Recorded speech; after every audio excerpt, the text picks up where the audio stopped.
Hi all, ಎಲ್ಲ ಹೇಗಿದ್ದೀರಾ? I hope ಎಲ್ಲ ಚೆನ್ನಾಗಿದ್ದೀರಾ ಅಂತ ಅಂದ್ಕೊಂಡಿದ್ದೀನಿ. And welcome back to my YouTube channel. ನಾನು ನಿಮ್ಮ Shreyas Role. So for the first time ನಾನು ಕ್ಯಾಮ್ರಾ ಮುಂದೆ ಮಾತಾಡ್ತಾ ಇರೋದು. ಸೊ ಏನಾದರೂ ಮಿಸ್ಟೇಕ್ ಮಾಡಿದರೆ ಪ್ಲೀಸ್ ಮಾಡ್ಕೊಳ್ಳಿ. ಆ್ಯಂಡ್ ಪ್ಲೀಸ್ ಸಬ್ಸ್ಕ್ರೈಬ್ ಮಾಡಿ ನಮ್ಮ ಚಾನಲ್ನ. ಯಾರೆಲ್ಲ ಈ ಚಾನಲ್ ನೋಡ್ತಾ ಇದ್ದೀರಾ ಪ್ಲೀಸ್ ಸಬ್ಸ್ಕ್ರೈಬ್ ಮಾಡಿ.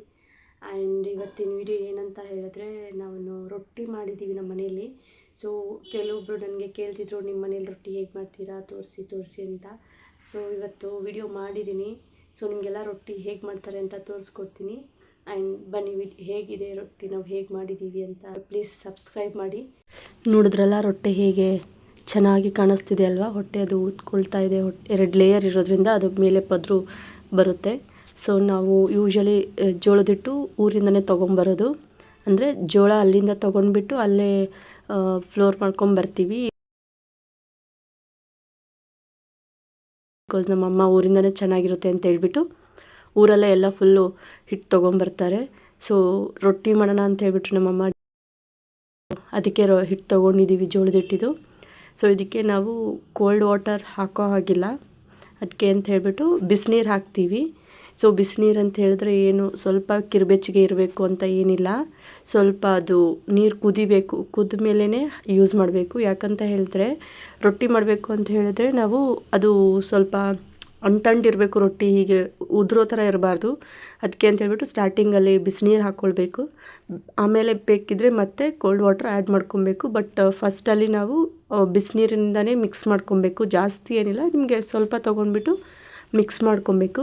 ಹಾಗೆ ನಾವು ರೊಟ್ಟಿ ಮಾಡೋಕ್ಕೆ ಕಬ್ಬಿಣದ ಹೆಂಚನ್ನ ಯೂಸ್ ಮಾಡ್ತೀವಿ. ಕಬ್ಬಿಣದ ಹೆಂಚು ಏನಕ್ಕೆ ಯೂಸ್ ಮಾಡ್ತೀವಿ ಅಂತ ಹೇಳಿದ್ರೆ ಅದರಲ್ಲಿ ರೊಟ್ಟಿ ಚೆನ್ನಾಗಿ ಸುಡ್ಬೋದು. ನಮ್ಮ ಮನೇಲಿ ಇನ್ನೊಂದಿದೆ ಚಪಾತಿಗೆ ಅಂತ ಹೇಳ್ಬಿಟ್ಟು ಗಿಲಾಟಿನ್ ಅಂತ ಹೇಳ್ತೀವಿ. ಸೊ ಅದು ಬಂದುಬಿಟ್ಟು ಚಪಾತಿಗೆ. ಅದರಲ್ಲಿ ಏನಾದರೂ ನಾವು ರೊಟ್ಟಿ ಮಾಡ್ತೀವಿ ಅಂತ ಹೇಳಿದ್ರೆ ಅದು ಬೇಗ ಹೆಂಚು ಸುಡೋದಿಲ್ಲ, ಅಂದರೆ ಬೇಗ ರೊಟ್ಟಿ ಬೇಯೋದೇ ಇಲ್ಲ. ಅದಕ್ಕೋಸ್ಕರ ನಮ್ಮಮ್ಮ ರೊಟ್ಟಿಗೆ ಅಂತಲೇ ಸಪ್ರೇಟಾಗಿ ಯೂಸ್ ಮಾಡ್ತಾರೆ. ಸೊ ನಾವು ರೊಟ್ಟಿಗೆ ಕಬ್ಬಿಣದ ಹೆಂಚು, ರೊಟ್ಟಿ ಮಾಡೋ ಟೈಮಲ್ಲೆಲ್ಲ ಜಸ್ಟ್ ಕಬ್ಬಿಣದ ಹೆಂಚೆ ಯೂಸ್ ಮಾಡೋದು. ಚಪಾತಿಗೆ ಅಂತ ಹೇಳಿದ್ರೆ ನಾವು ಅದು ಗಿಲಾಟಿನ ಹಂಚು ತೊಗೊಳ್ತೀವಿ. ಸೊ ನೀವಿಲ್ಲಿ ನೋಡ್ತಿರ್ಬೋದು, ಹಿಟ್ಟು ಸ್ಪೂನಿಂದ ಸೌಟಿಂದ ಮಿಕ್ಸ್ ಮಾಡ್ಕೊಳ್ತಿದ್ದಾರೆ. ಯಾಕಂತ ಹೇಳಿದ್ರೆ ಅದು ಬಿಸಿ ಇರುತ್ತಲ್ಲ, ಸೊ ಅದಕ್ಕೆ ಕೈ ಹಾಕ್ಬಿಟ್ರೆ ಸುಡುತ್ತೆ ಅಂತ ಹೇಳ್ಬಿಟ್ಟು ಸ್ಟಾರ್ಟಿಂಗಲ್ಲಿ ಸೌಟಿಂದ ಮಿಕ್ಸ್ ಮಾಡ್ಕೊಳ್ತೀವಿ. ಮಿಕ್ಸ್ ಮಾಡ್ಕೊಂಡೆಲ್ಲ ಆದಮೇಲೆ ಮತ್ತೆ ಎಕ್ಸ್ಟ್ರಾ ಏನಾದರೂ ನೀರು ಬೇಕು ಅಂತ ಹೇಳಿದ್ರೆ ಕೋಲ್ಡ್ ವಾಟರ್ನ ಯೂಸ್ ಮಾಡ್ಕೊಳ್ಬೋದು. ಆವಾಗ ಕೋಲ್ಡ್ ವಾಟರ್ ಅಂದರೆ ನಾರ್ಮಲ್ ವಾಟರ್ನ ಯೂಸ್ ಮಾಡ್ಕೊಳ್ಬೋದು. ಆದರೆ ಒಂದೇ ಸಲ ನೀರು ಹಾಕೋಕ್ಕೆ ಹೋಗಬೇಡಿ, ಸ್ವಲ್ಪ ಹಿಟ್ಟನ್ನ ಎತ್ತಿಡಬೇಕು. ಏನಾಗುತ್ತೆ ಅಂತ ಹೇಳಿದ್ರೆ ಸ್ವಲ್ಪ ಗಟ್ಟಿ ಇದ್ದರೆ ಬರ್ತಾ ಅದು ಸ್ವಲ್ಪ ಸಾಫ್ಟ್ ಆಗೋಕ್ಕೆ ಹೋಗುತ್ತೆ, ಮತ್ತು ರೊಟ್ಟಿ ಬರೋದಿಲ್ಲ. ಅದಕ್ಕೋಸ್ಕರ ನಿಮಗೆ ಎಷ್ಟು ಬೇಕಾಗುತ್ತೋ ಅಷ್ಟೇ ನೀರು ಹಾಕ್ಕೊಳ್ಬೇಕು. ಚಪಾತಿ ಹೇಗೆ ನೀವು ಕಲಿಸ್ತೀರಾ ನೋಡಿ ಹಿಟ್ಟು, ಅದೇ ಥರನೇ ರೊಟ್ಟಿಗೂ ಕೂಡ. ಸೊ ಆದರೆ ಜಾಸ್ತಿ ನೀರು ಹಾಕ್ಕೋಬಾರ್ದು. ಚಪಾತಿಗೇನೋ ಜಾಸ್ತಿ ನೀರು ಹಾಕ್ಕೊಂಡಿದ್ರು ಪರವಾಗಿಲ್ಲ, ಮತ್ತು ಬೇರೆ ಥರ ಮಾಡ್ಬೋದು. ಬಟ್ ಇದು ರೊಟ್ಟಿ ಆಗಲ್ಲ. ಸೊ ಸ್ವಲ್ಪ ಎತ್ತಿಕ್ತಾರೆ. ಸ್ವಲ್ಪ ಗಟ್ಟಿ ಇರೋ ಟೈಮಲ್ಲೇ ಇದು ಹಿಟ್ಟನ್ನ ಎತ್ತಿಟ್ಟು ಸೈಡ್ಗಿಡ್ತಾರೆ. ಒಂದೇ ಸಲ ರೊಟ್ಟಿ ಮಾಡೋಕ್ಕಾಗಲ್ವಲ್ಲ. ಸೊ ಇಷ್ಟು ಇವತ್ತೇ ಕ್ಲಿಯರ್ ಮಾಡೋದು. ಆದರೆ ಒಂದು 10-15 ಆಗೋಷ್ಟು ಫಸ್ಟ್ಗೆ ಕ್ಲಿಯರ್ ಮಾಡ್ಕೊಳ್ತಾರೆ. ಇದನ್ನು ಫುಲ್ಲು ಮೆತ್ತಗೆ ಮಾಡ್ಕೊಳ್ತಾರೆ. ಹಿಟ್ಟಿನ್ನು ಸಾಫ್ಟಾಗಿ ಬರೋ ಥರ ಮಾಡ್ಕೊಳ್ತಾರೆ. ಸೊ ಇದು ಸ್ವಲ್ಪ ಗಟ್ಟಿ ಇದೆ ಇವಾಗ. ಸೊ ಗಟ್ಟಿ ಇರೋದು ಆಲ್ರೆಡಿ ಸ್ವಲ್ಪ ಎತ್ತಿಟ್ಬಿಟ್ಟಿದ್ದಾರೆ. ಇದು ಸ್ವಲ್ಪ ಸಾಫ್ಟು ನೇಚರ್ಗೆ ತೊಗೊಂಬಂದ್ಬಿಟ್ಟು ಇದರಲ್ಲಿ ರೊಟ್ಟಿ ಮಾಡೋಕ್ಕೆ ನೋಡ್ತಾರೆ. ಸೊ ಇದು ನೀವು ನೋಡ್ಬೋದು ರೊಟ್ಟಿ ಹೇಗೆ ಬರುತ್ತೆ ಅಂತ. ಬಿಕಾಸ್ ಆ ರೊಟ್ಟಿ ಸ್ವಲ್ಪ ಗಟ್ಟಿ ಇದ್ದಾಗಲೇ ಚೆನ್ನಾಗಿರುತ್ತೆ. ಸೊ ಇದು ರೊಟ್ಟಿ ಹಚ್ಚಬೇಕು ನೀರು, ಅದಕ್ಕೆ ಒಂದು ಕಾಟನ್ ಬಟ್ಟೆ ತೊಗೊಂಡಿರೋದು. ಇದು ಇನ್ನೂ ರೆಡಿ ಆಗ್ತಿದೆ ನೋಡಿ. ಫೈನಲ್ ರೆಡಿ ಬಂತು.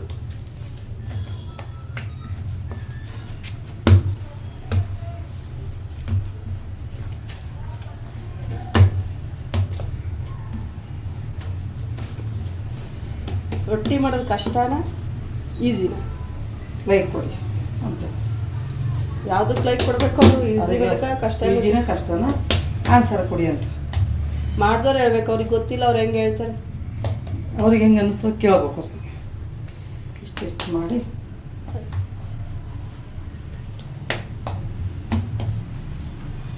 ಚೆನ್ನಾಗಿ ನೀರು ಹಚ್ಚಿ ಮೇದ್ಕೊಂಡು ಮಾಡಿಟ್ಟು ಬೇಗ ಹುಳ್ಳಿ ಯಾಕೆ ಮಾಡಿಕ್ಬೇಕು? ಒಂದೇ ಸತಿ ತೊಗೊಂಡ್ರೆ ಆಗಲ್ಲ?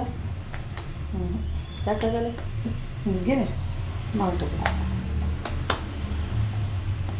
ಇವಾಗ ರೊಟ್ಟಿ ಬಾರ್ಸಕ್ಕೆ ನಿಂತು ಡಬ ಡಬ ಡಬ ಡಬ ಡಬ ಡಬ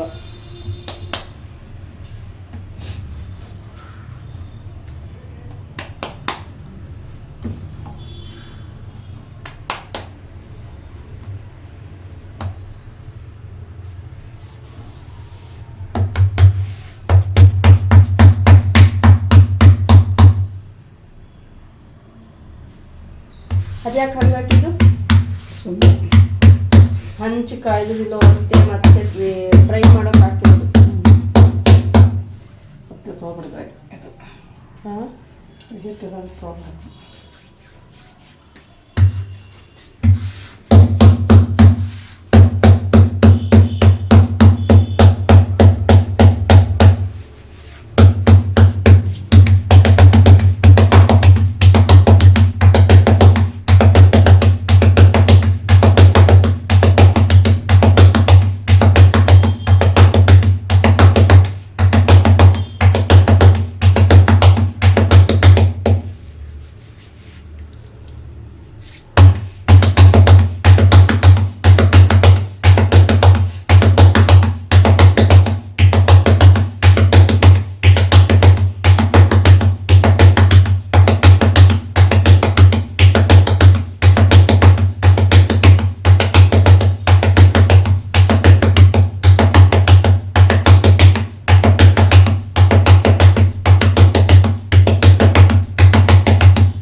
ಜಿಗಿ ಅಂದ್ರೆ ಹೀಗೆ ಅಗಲ ಹಾಕೋದು ಅಲ್ಲ.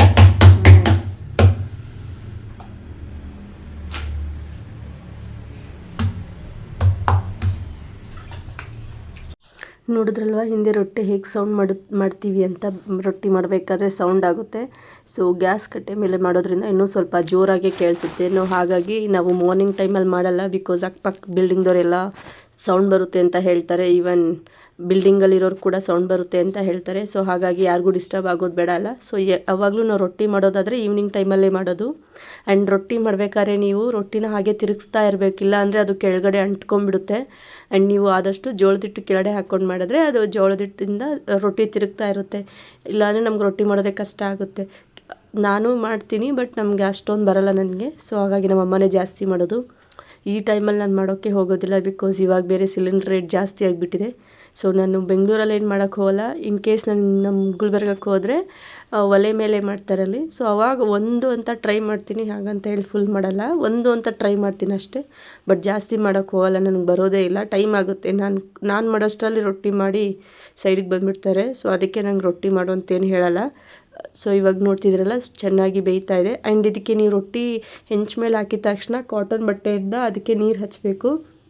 ಆವಾಗ ಅದು ಸಾಫ್ಟಾಗಿ ಬರುತ್ತಿಲ್ಲ. ಆದರೆ ನೀವು ನೀರು ಹಚ್ಚಲಿಲ್ಲ ಅಂದರೆ ರೊಟ್ಟಿ ಅದು ಫುಲ್ ಗಟ್ಟಿ ಅಂದರೆ ಗಟ್ಟಿ. ಸೊ ಆ ಥರ ರೊಟ್ಟಿ ಯಾರೂ ಮಾಡೋದಿಲ್ಲ, ಇದೇ ಥರ ರೊಟ್ಟಿ ಮಾಡೋದು.